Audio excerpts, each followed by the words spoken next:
ভালো মন্দ কিছু আছে? কোনো কিছু নাই, ঘরের মধ্যে চুপচাপ বসে আছে। দাঁড়াও, আমি ওকে ডেকে আনছি।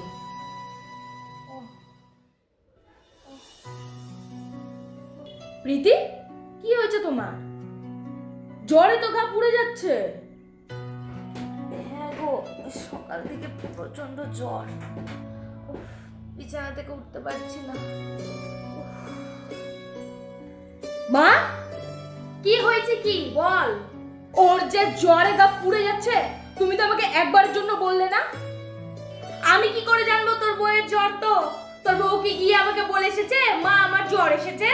ওসব জ্বর টর কিছু না, ওগুলো নাটক নাটক, আমাকে দিয়ে কাজ করার বাহানা। আপনি কি বলছেন মা? আমার তো জ্বরে গা পুড়ে যাচ্ছে, আর আপনি বলছেন আমি নাটক করছি? হ্যাঁ হ্যাঁ, নাটক কি করেছো?